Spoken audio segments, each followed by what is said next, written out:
আসসালামু আলাইকুম। প্রিয় দর্শক, আজকের ভিডিওতে আমি আপনাদেরকে বলবো বড় পীর আব্দুল কাদের জিলানী রহমাতুল্লাহি আলাই এক মৃত ব্যক্তিকে কিভাবে জীবিত করে তোলে এবং সে মৃত ব্যক্তি জীবিত হওয়ার পর গান গাইতে থাকে। কেন এমনটি ঘটেছিল তা জানতে হলে পুরো ভিডিওটি শেষ পর্যন্ত দেখতে থাকুন। বন্ধুরা, কথিত আছে একবার বড় পীর আব্দুল কাদের জিলানী রহমতুল্লাহ আলাই তাশরিফ নিয়ে একটি জঙ্গলের পাশ দিয়ে যাচ্ছিলেন। তখন দেখলেন দুইজন ব্যক্তি নিজেদের মধ্যে কোনো একটি বিষয় নিয়ে তর্কাতর্কি করছে। তখন বড় পীর তাদের কাছে যায় এবং গিয়ে বলে, তোমরা কি বিষয় নিয়ে একে অপরের সাথে তর্ক করছো?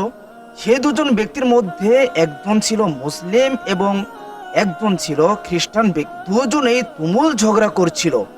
তখন মুসলমান ব্যক্তিটি আব্দুল কাদের জিলানী রহমতুল্লাহ আলাইকে বললেন, হুজুর, লোকটি বলছে আমাদের নবীর নাকি কোনো মুআজিজা নেই, আমাদের নবীর নাকি কোনো ক্ষমতাই নেই, আমাদের নবীর নাকি কোনো সম্মানই নেই। নাউজুবিল্লাহ।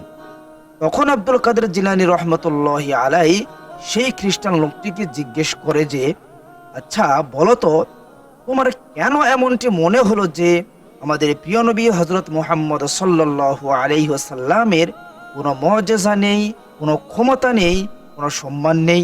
তখন সেই ব্যক্তি বলল যে আমাদের নবী হলো ঈসা নবী, তিনি মৃত ব্যক্তিকে জীবিত করতে পারত, এটা কতই বড় না তার মুআজিজা।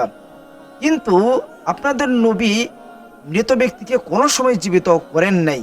এজন্যই বলছি যে আপনাদের নবীর কোনোই মুআজিজা নেই, কোনো ক্ষমতা নেই। তখন আব্দুল কাদের জিলানী রহমতুল্লাহ আলাই খ্রিস্টান ব্যক্তিকে বলল যে, এই তুমি কি জানো আমাদের নবীর সম্পর্কে?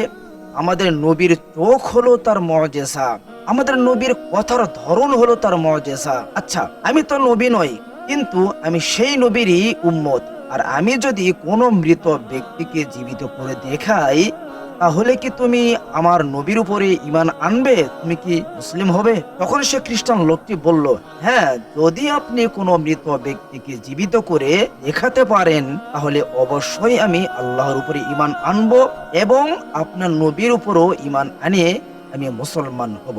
তখন বড় পীর সে মুসলমান ব্যক্তিটি এবং খ্রিস্টান ব্যক্তিকে বলল যে, বেশ, তাহলে চলো, সামনে একটি কবরস্থান আছে, সেখানে একজন ব্যক্তি কবরে শুয়ে আছে যে দুনিয়ার জীবনে গান বাজনা করত। আমি যখন তাকে জীবিত করব, সে গান গাইতে গাইতে কবর থেকে উঠবে। অতঃপর তারা একটি কবরস্থানে গেল এবং গিয়ে আব্দুল কাদের জিলানী রহমতুল্লাহ আলাই একটি কবরকে লক্ষ্য করে বলল, আল্লাহর নামে তুমি উঠে পড়ো। তখন সেই কবর থেকে মৃত ব্যক্তিটি গান গাইতে গাইতে জীবিত অবস্থায় উঠে দাঁড়াইল। সুবহানাল্লাহ। এই দৃশ্য দেখার পর খ্রিস্টান লোকটি একেবারে অবাক হয়ে গেল এবং আব্দুল কাদের জিলানী রহমতুল্লাহ আলাই তখন বলল, কি এবার বিশ্বাস হলো তো?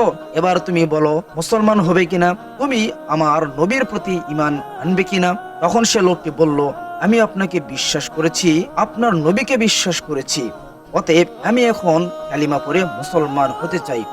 এরপর সে লোকটি বড় পীর আব্দুল কাদের জিলানী রহমতুল্লাহ আলাইহির হাতে কালিমা পড়ে মুসলমান হলো। প্রিয় দর্শক, মানুষের হেদায়েতের জন্য যুগে যুগে অনেক নবী রাসূলই আল্লাহ তাআলা এই পৃথিবীর বুকে প্রেরণ করেছেন এবং সমস্ত নবী হচ্ছেন সম্মানিত নবী। আমাদের প্রিয় নবী হযরত মুহাম্মদ সাল্লাল্লাহু আলাইহি সাল্লাম ইসলামের মধ্যে নবীদের মধ্যে সবচাইতে বেশি সম্মানিত। ভিডিওটি আপনাদের কাছে কেমন লেগেছে সেটা অবশ্যই কমেন্ট করে জানাতে ভুলবেন না। সেই পর্যন্ত সকলে ভালো থাকুন, সুস্থ থাকুন।